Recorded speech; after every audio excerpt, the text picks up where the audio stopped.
शेषादिवंशकलशोदरिपूर्णचन्द्रम् श्रीमन्नृसिंहगुरुवर्य पदाब्जभृङ्गम् श्रीमन्ननन्तगुरुवर्य सुतङ्गुणाब्धिम् सम्पत्कुमारगुरुवर्यमहं प्रपद्ये।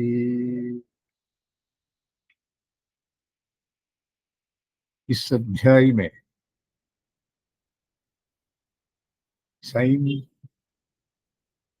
47 श्लोक हैं, 5 विषय हैं।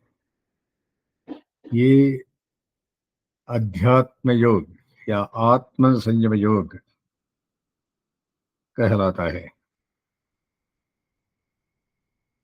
भगवान कर्मयोग से हम भगवान को देख सकते हैं, ज्ञान योग से साक्षात्कार हो सकती है, संन्यास योग से भी भगवत साक्षात्कार होती है, सांख्य योग इन सब का बेसिक है। और आज अध्यात्म योग नामक 6ठा अध्याय में एक और योगी को बताकर उसे क्या कहते हैं, आत्म संयम योगी। इस योगी को सबसे अच्छा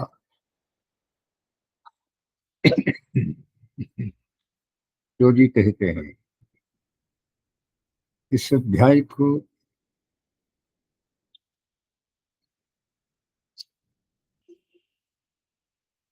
46 श्लोक में इस अध्याय का प्राधान्य कहकर तुम भी ऐसे योगी बनो, भगवान कहता है। वो क्या श्लोक है?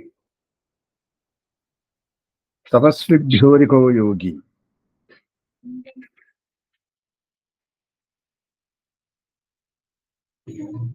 ज्ञानिभ्योऽधिकः कर्मिभ्यश्चारिको योगी तस्मात् योगी भवार्जुना। Not it started that.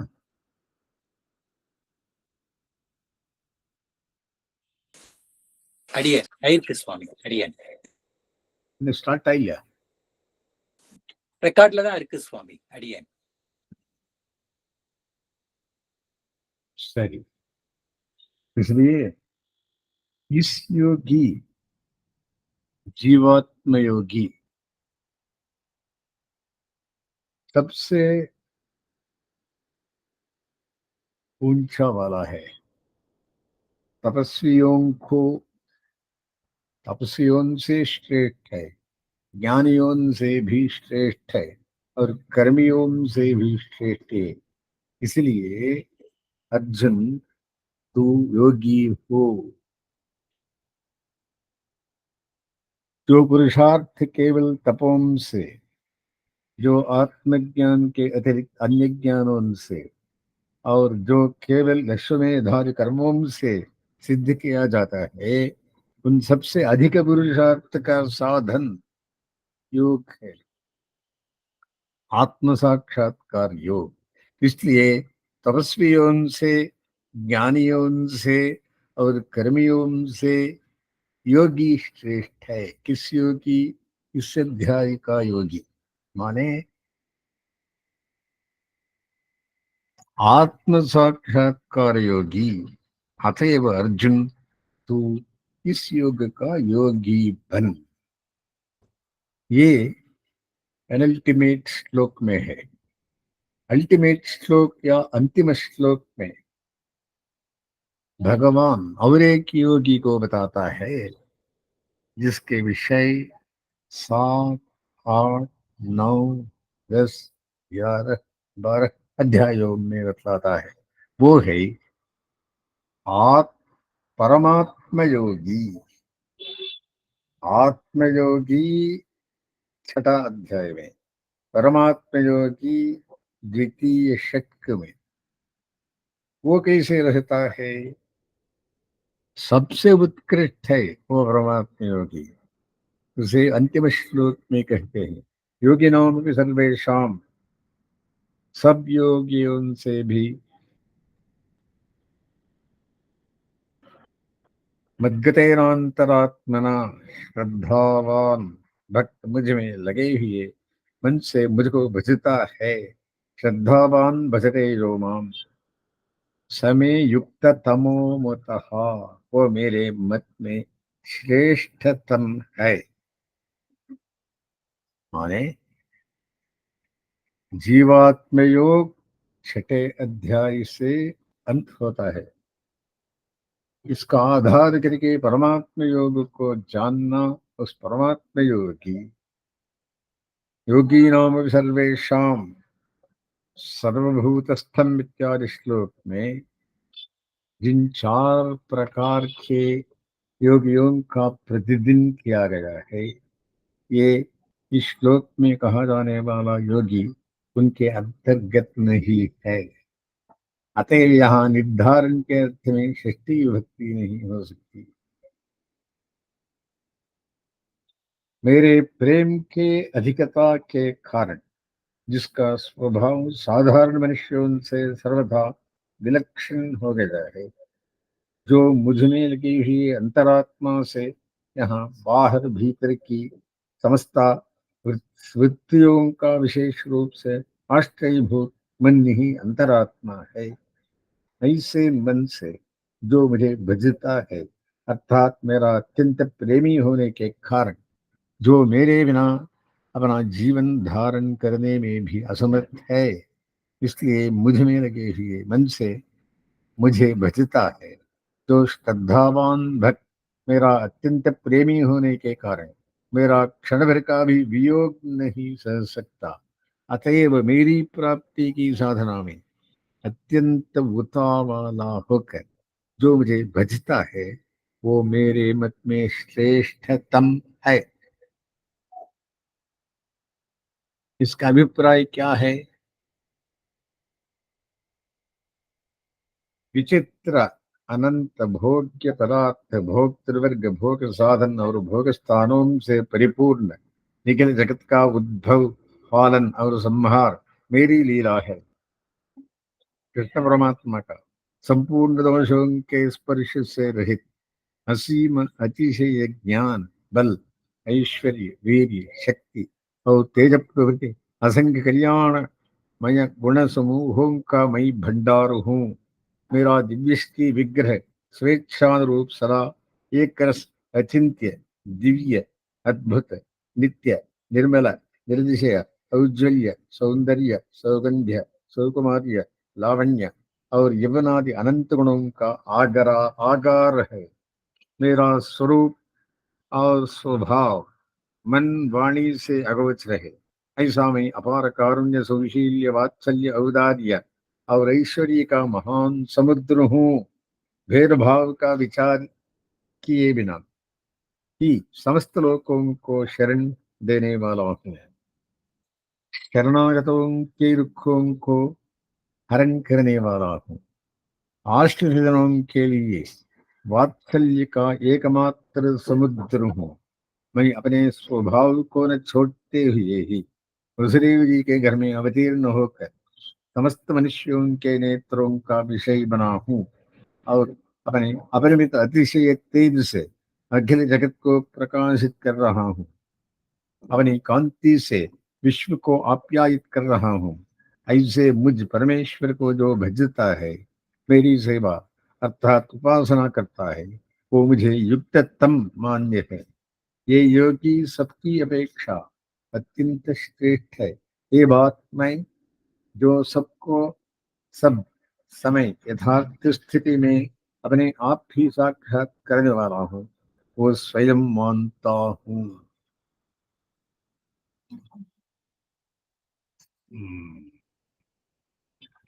इसलिए क्या जानना अंतिम दो श्लोक से इस अध्याय का वर्णन करके, इस अध्याय का फल बोल के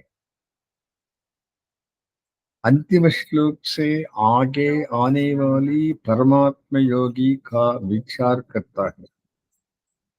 इसलिए लास्ट टू श्लोकस, अंतिम 2 श्लोक से इस अध्याय और आगे वाले आने वाली शक का योगी को बतलाता है। इस शक का योगी आत्मयोगी, पहले आगे आने वाला शक का योगी परमात्मा योगी। इसलिए ये 2 सब्जेक्ट विषय हो गया और 4 सब्जेक्ट 45 श्लोक में होता है। प्रथम सब आत्म संयम योग के विचार है।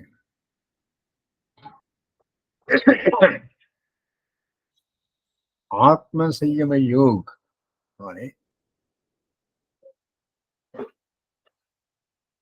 मन में दुख छुड़ाने के लिए, आत्म विचार करने के लिए सांख्य योग, कर्म योग, ज्ञान योग, संन्यास योग, इस 4 योगों का मथन करके 2, 3, 4, 5 अध्याय में, इस अध्याय में योग सिद्धि योग का बतलाता है।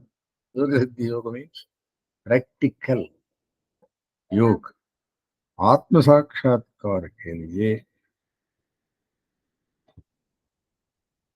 आत्म साक्षात्कार रूप योग का निरपेक्ष साधन है। इस भाव को दृढ़ करने के लिए योग शीर्ष ज्ञान स्वरूप कर्म योग का अनुवाद किया जाता है। कर्म फल का आश्रय न लेने वाला जो पुरुष कर्तव्य कर्म करता है वह सन्यासी और योगी है, न कि अग्नि रहित और क्रिया रहित पुरुष। सन्यासी ज्ञान योगी, योगी कर्म योगी।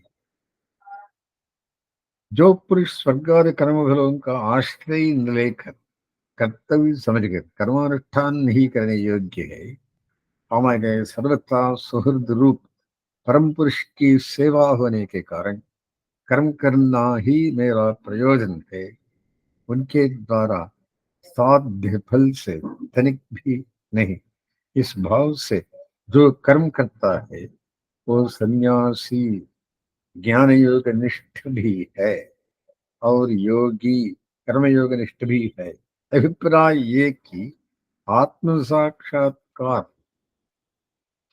रूप योग के साधन भूत दोनों में ही स्थित है, माने ज्ञान योग और कर्म योगों में। निरग्नि और अक्रिय रहने वाला पुरुष नहीं, अर्थात जो शास्त्रोक्त यज्ञादि कर्मों में प्रवृत्त नहीं है, केवल ज्ञान निष्ठ है, वो उभय निष्ठ नहीं है। तात्पर्य ये कि उसमें केवल ज्ञान निष्ठा है किंतु कर्मयोग निष्ठ में दोनों है। इसलिए ज्ञान योग से बढ़कर कर्मयोग ही सबको बरवा रहे हैं। जिसको ज्ञान योग कहते हैं उसी को तू योग कर्मयोग जान, क्योंकि संकल्पों का त्याग न करने वाला कोई भी पुरुष योगी नहीं होता। जिसको ज्ञान योग आत्म के यथार्थ स्वरूप का ज्ञान कहते हैं उसे तू कर्मयोग ही जान, फिर उसी को सिद्ध करते हैं, क्योंकि संकल्पों का त्याग न करने वाला कोई भी योगी नहीं होता। अब ये कहते हैं कि वो कर्मयोग ही बिना प्रमाद के आत्म साक्षात्कार रूप योग को सिद्ध करता है। योगारूढ़ होने के इच्छा से मुनि के लिए कर्म कारण कहा जाता है और योगारूढ़ पुरुष के लिए शम कर्म की निवृत्ति कारण कहा जाता है। आत्म साक्षात्कार रूप योग को प्राप्त करने की इच्छा वाले मुमुक्षु पुरुष के लिए कर्मयोगी ही कर्तव्य बतलाया गया है। वही जब योगारूढ़ हो गया, योग में प्रतिष्ठित हो, तब उसके लिए क्षमा यानी कर्म की निवृत्ति कारण बतलाई गई है।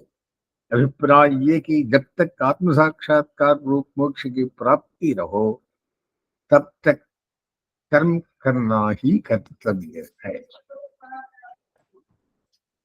वो प्रतिष्ठित योग द्वारा कब होता है इस पर कहते हैं, जब योगी निश्चय पूर्वक न तो इंद्रियों के अर्थों में आसक्त होता है और न कर्मों में ही, तब तक सर्व संकल्पों का त्यागी योगारूढ़ कहलाता है। इसलिए रोगारूढ़ होने के इच्छे वाले पुरुष में विषयों का अनुभव करने की संभावना होने के कारण उसके लिए उन विषयों में अनासक्त रहने का अभ्यास रूप जो कर्मयोग है वही योगरूढ़ता की प्राप्ति का उपाय है। अतएव आरक्षु पुरुष को विषयासक्ति के त्याग के अभ्यास रूप कर्मयोग का ही आचरण करना चाहिए। यही बात कहते हैं, उद्धरेदात्मनात्मानम् आत्मानम् अवसादयेत् आत्मैव ह्यात्मनो बन्धुः आत्मैव परात्मनः। मनुष्य मन से आत्मा का उद्धार करे, आत्मा को नीचे न गिरावे, क्योंकि मन ही आत्मा का बंधु है और मन ही आत्मा का शत्रु है। निग्रह करने वाले मन आत्मैव ह्यात्मनो बंधुः।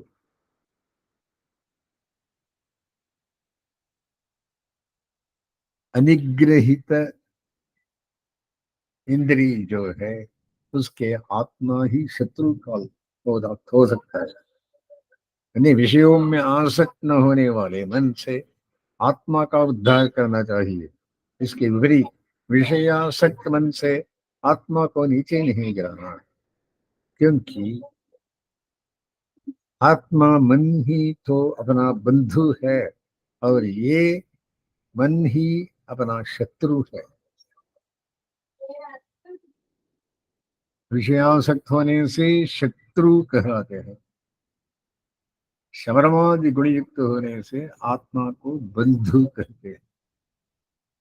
जिसने आत्मा के द्वारा मन को जीत लिया है निस्संदेह उसका मन उसका बंधु है, किंतु जिसने अपने मन को नहीं जीता है उसका आत्मा शत्रु की भांति शत्रुता में ही बरतते है। मन ही मनुष्य के बंध और मोक्ष में कारण है। विषयासक्त मन बंधन का और विषयासक्ति रहित मन मुक्ति का कारण है।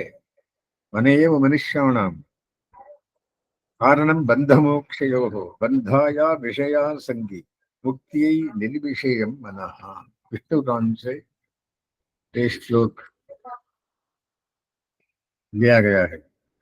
योगाभ्यास के योग्य अवस्था का वर्णन करते हैं। 9 योगाभ्यास क्रम बतलाते हैं। 7वां श्लोक से 28 श्लोक पर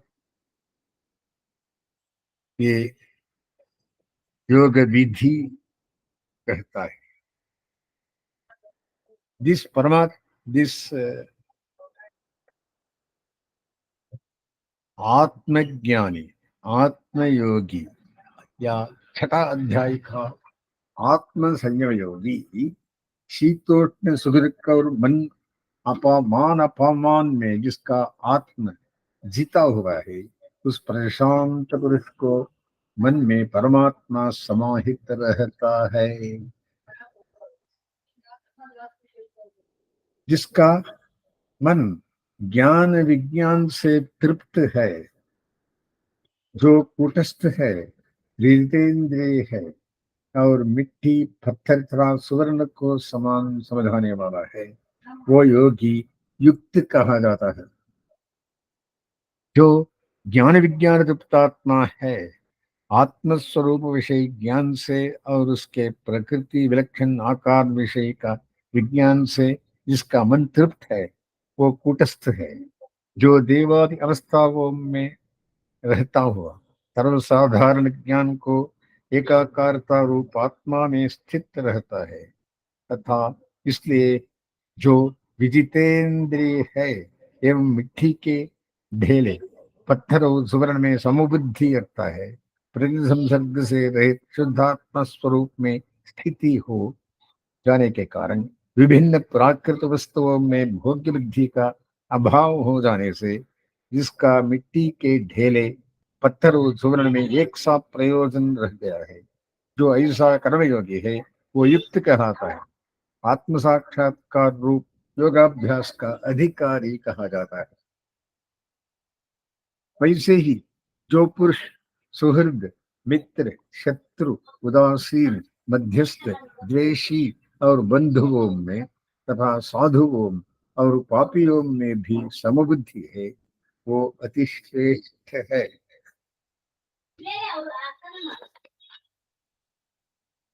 समान आयु वाले हितैषी हैं वे मित्र हैं। जो किसी निमित्त से अनर्थ चाहते हैं वे अरि शत्रु हैं। हित तथा अहित दोनों का हेतु न होने से जो दोनों भावों से रहित है वे उदासीन है। जो जन्म से ही दोनों भावों से रहित हैं वे मध्यस्थ हैं। जो जन्म से ही अनिष्ट चाहते हैं वे द्वेष्य हैं। जो जन्म से ही हित चाहते हैं वे बंधु हैं। धर्मशील साधु हैं और पापशील पापी है।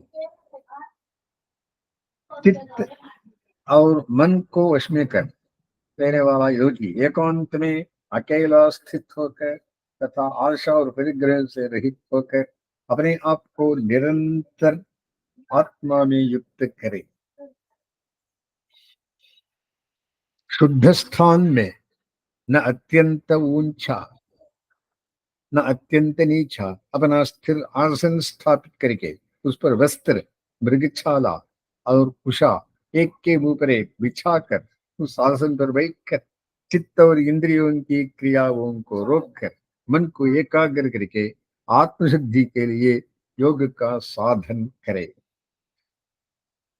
काया, शिर और गले को सम, अचल एवं स्थिरता पूर्वक धारण करके अन्य दिशाओं को न देखता हुआ अपनी नासिका के अग्रभाग से देखकर प्रशांतात्मा, भयरहित और ब्रह्मचर्य के व्रत में स्थित होकर मन को रोक कर बुद्धि में चित्त लगाकर सावधान एवं मेरे परायण होकर बैठे। इस प्रकार सदा आत्मा को जोड़ता हुआ निश्चल मन वाला योगी मुझ में स्थित निर्वाण की पराकाष्ठा रूप शांति को प्राप्त होते हैं। इस प्रकार आत्म साक्षात्कार विषय योग का आरंभ करने वाले के लिए मन के शुभाश्रय रूप भगवान में स्थिति को, जो मन को निर्बल बनाने में हेतु है, बताकर अब सब योग की अन्य साधन सामग्रियों का भी वर्णन करते हैं। न अति भोजन करने वाले का, न सर्वथा भोजन न करने वाले का, न अति सोने के स्वभाव वाले का और न अधिक जागने वाले का ही योग संपन्न न होता है। अधिक भोजन करना और सर्वथा न करना ये दोनों हो योगों के विरोधी हैं। वैसे ही अधिक विहार करना और सर्वथा न करना, अधिक सोना, अधिक जागना एवं अधिक परिश्रम करना और सर्वथा न करना ये सभी योग के विरोधी हैं। नियमित आहार विहार वाले का, कर्मों में नियमित चेष्टा करने वाले का और नियमित सोने तथा जागने वाले का दुखनाशिक योग संपन्न होता है। जब सब ओर से रुका हुआ चित्त आत्मा में ही स्थित होता है तब वो समस्त भोगों से निष्पृह हुआ युक्त है ऐसा कहा जाता है। जैसे वायु रहित स्थान में रखा हुआ दीपक हिलता डोलता नहीं है, वही उपमा आत्म विषयक योग में लगे हुए संयत चित योगी के आत्मस्वरूप की बताई गई है। अभिप्राय एक ही। जिस प्रकार वायु रहित स्थान में रखे होने के कारण दीपक निश्चल और प्रकाशयुक्त रहता है, वैसे ही अन्य समस्त मनोवृत्तियों के निवृत्त हो जाने से आत्मा निश्चल और ज्ञान के प्रकाश से युक्त स्थित हो जाता है। योग के अभ्यास से सर्वथा निरुद्ध चित्त जिस योग में उपरत हो जाता है और जिस योग में वो मन से आत्मा को ही देखता हुआ आत्मा में ही संतुष्ट हो जाता है, ऐसा जो इंद्रियों से अतीत और बुद्धिग्राह्य आत्यंतिक सुख है, उसको जिस योग में वो जानता है और जिस योग में स्थित हुआ वो फिर तत्व से विचलित नहीं होता, और जिस योग को पाकर उससे अधिक कोई लाभ नहीं समझता, और जिसमें स्थित हुआ योगी बड़े भारी दुख से भी चलायमान नहीं किया जा सकता, उस दुख संयोग से वियोग को योग नाम वाला जाने। वो योग निश्चय पूर्वक हर्षित चित्त से किए जाने योग्य है। संकल्प से उत्पन्न होने वाले सब भोगों को त्याग कर मन के द्वारा इंद्रिय समूह को सब ओर से अच्छी तरह रोक कर धैर्य युक्त बुद्धि से शनै ही परमात्मा का प्राप्त हो और मन को आत्मा में स्थित करिए और कुछ भी चिंतन न करे। ये चंचल और अस्थिर मन जिस जिस कारण से बाहर विषयों की ओर जाए उससे हटाकर इसे आत्मा में ही वश करे। इस प्रशांत मन रजोगुण रहित निष्पाप और ब्रह्मरूप योगी को निस्संदेह उत्तम सुख मिलता है। आत्म याथात्म योगी पाप रहित योगी इस प्रकार मन को सदा आत्मा में लगाता हुआ ब्रह्मानुभव रूप अपरिमित सुख को भोगता है। अब चार प्रकार की योग की विपाक दशा बतलाई जाती है। ये प्रथम विषय है, योग कैसे करना, योग से क्या फल है, क्या संतोष है, क्या शांति मिलती है। तो योग सिद्धि योग प्रथम विषय संपूर्ण हुआ। नाउ चार प्रकार की योग की विपाक दशा बतलाई जाते हैं। वो योग युक्तात्मा सर्वत्र समदृष्टि संपन्न पुरुष सब भूतों में आत्मा को और सब भूतों का आत्मा में स्थित देखता है, उसे समदर्शी कहते हैं। माने सर्वत्र समदर्शनः इस वाक्य से जो ये योग आपने समता से बतलाया है, अर्जुन के इस प्रश्न से और ब्रह्म निर्दोष और सम है, इस वचन से भी यही अभिप्राय है कि एक आत्मा को देख लेने पर सब आत्म वस्तु उसी के समान होने के कारण समस्त प्राणियों का आत्म तत्व देखा हुआ हो जाता है। मेरी आत्मा, स्वामी का आत्मा और कोई प्राणी का आत्मा बाहर आने पर एक समान होता है। माने समस्त प्राणियों का आत्मा तत्व एक रूप रहता है। दूसरा योगी स्तर में रहने वाला जो सर्वत्र मुझको और सबको मुझ में देखता है, उसके लिए मैं अदृश्य नहीं होता और वो मेरे लिए अदृश्य नहीं होता। सर्वं खल्विदं ब्रह्म, ये उसी का बड़े नजर है। यानी भगवान को सर्वत्र देखना, इसके अधिक विपाक दशा के प्राप्त था विशुद्ध होकर परम ऋषि समता को प्राप्त होता है।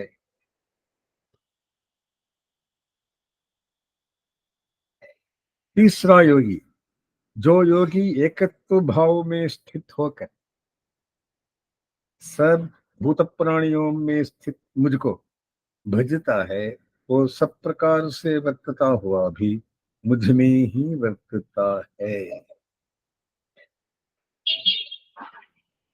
सब प्राणियों में रहने वाला अंतरात्मा एक ही प्रकार है। भगवान को सब में देखता है और सब में भगवान को देखता है।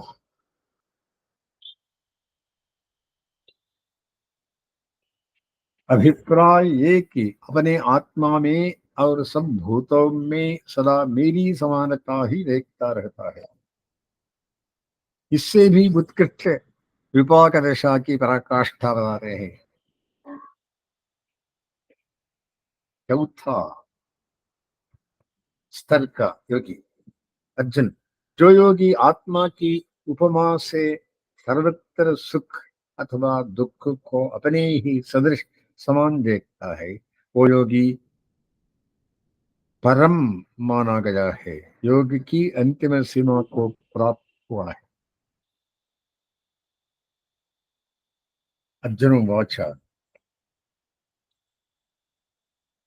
जो योग समता रूप से आपके द्वारा कहा गया है, मैं चंचलता के कारण इस योग की स्थिर स्थिति नहीं देख रहा हूं।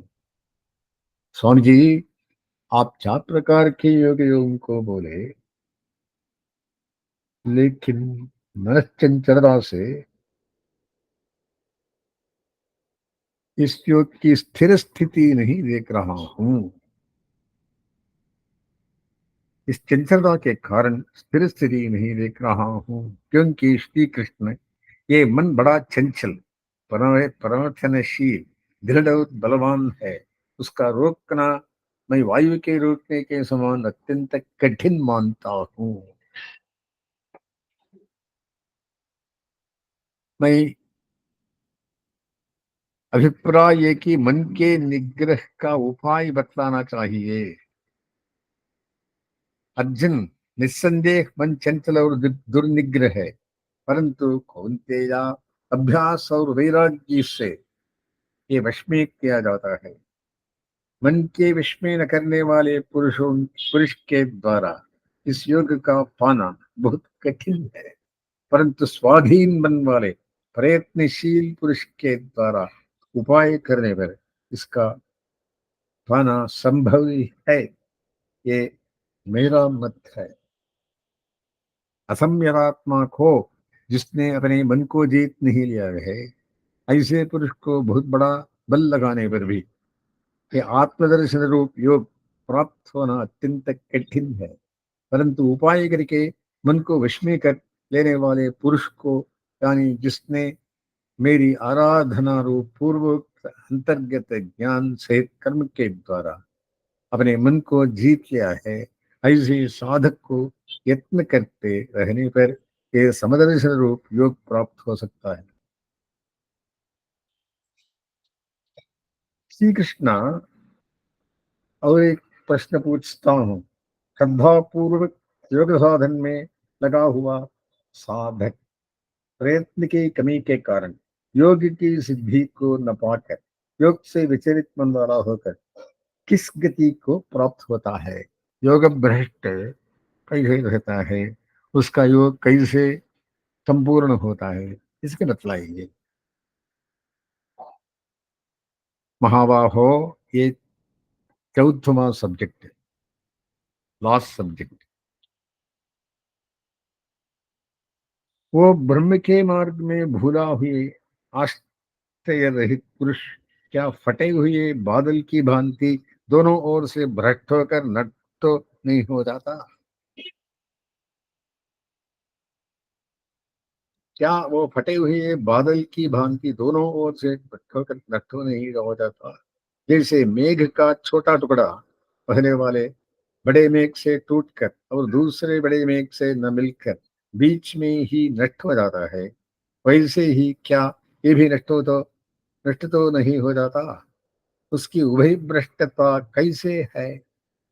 ये बात अप्रतिष्ठ और ब्रह्म मार्ग में विमूढ़ है।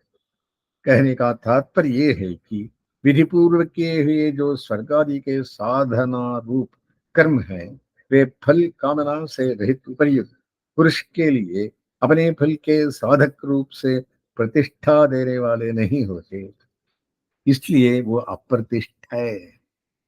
और ब्रह्म प्राप्ति के मार्ग में वो जहां तक बढ़ चुका है, उसमें विमूढ़ हो जाने के कारण उस पथ से भ्रष्ट हो गया है। अतएव दोनों ओर से भ्रष्ट होकर ये साधक क्या नष्ट हो जाता है या नहीं? कृष्ण परमात्मा उत्तर देता है, मेरे इस संशय को पूर्ण रूप से काटने का योग्य आप ही हैं। आपके बिना संशय को काटने वाला दूसरा मिल ही नहीं सकता। कृपया उत्तर दीजिए। भगवान उवाच, अर्जुन, उस पुरुष का न तो इस लोक में और न परलोक में ही विनाश होता है, क्योंकि कल्याण करने वाला भी कभी दुर्गति को नहीं प्राप्त होता। ये कैसे होगा? सो कहते हैं, वो योग श्रेष्ठ योग भ्रष्ट पुरुष पुण्य कर्मा पुरुषों को प्राप्त होने योग्य लोकों को प्राप्त होकर वहां बहुत वर्षों तक रहकर फिर शुद्ध और श्रीमानों के घर में जन्म लेता है। अपनी पुण्य अनुभव करने के लिए ऊर्ध्व लोकों को जाकर वहां रहकर फिर शुचीनाम श्रीमतांगे है जन्म लेता है। उन भोगों की तृष्णा के मिट जाने पर वो योग साधन में भ्रष्ट हुआ पुरुष योग के महात्म्य से ही योग साधन के उपयुक्त विशुद्ध श्रीमानों के कुल में जन्म ग्रहण करता है। कदाचित कोई योग की परिपक्व अवस्था को पहुंचा हुआ पुरुष योग से विचलित हो जाए तो वो अवश्य ही बुद्धिमान योगियों के स्वयं योग का साधन करने और योग का उपदेश करने वाले योगियों के कुल में उत्पन्न होता है। वहां वो उस पूर्व के देह में अभ्यास किए हुए बुद्धि संयोग को सहज ही पा जाता है।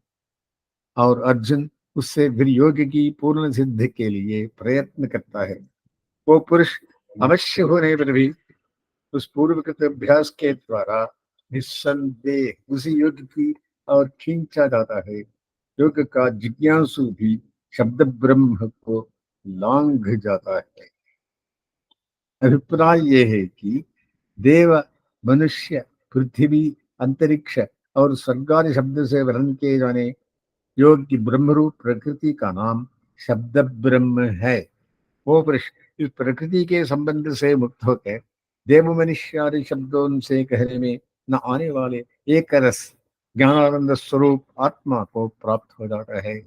क्योंकि योग का महात्मा ऐसा है, इसलिए अनेक जन्मों के अभ्यास से संसिद्ध और संपूर्ण पापों से विशुद्ध हुआ योगी इस जन्म में प्रयत्न पूर्वक साधन करके पुनः परम गति को प्राप्त हो जाता है। माने अनेक जन्मों में उपार्जित पुण्य के संचय से जिसके सारे पाप धुल चुके हैं, ऐसा शुद्ध होकर जन्मा हुआ और प्रयत्न पूर्वक साधन करने वाला योगी योग से विचलित होकर भी इस जन्म में पुनः परम गति को प्राप्त हो ही जाता है। योगी की पुरुषार्थ निष्ठा अत्यंत बढ़ी हुई होने के कारण अन्य सबकी अपेक्षा उसकी श्रेष्ठता बतलाते हैं। ये 46 और 45 श्लोक में इस योग का फलश्रुति बतलाई है, उसे पहले ही कह चुका हूं। इसलिए हम इस अध्याय की अनुष्ठान करके या पारायण करके आत्म संयम योग माने जीवात्म दर्शन योग को एक पूर्ण विराम देते हैं। अगले आने वाली योगी सर्वोत्तम भक्तिमान कहलाता है, उसके बारे में कल से हम शुरू करेंगे। अस्मिन् कृतमारम्भम् यदिशेखरमध्यमाम् लक्ष्मीवल्लभपर्यन्ताम् वन्दे गुरुपरम्पराम्।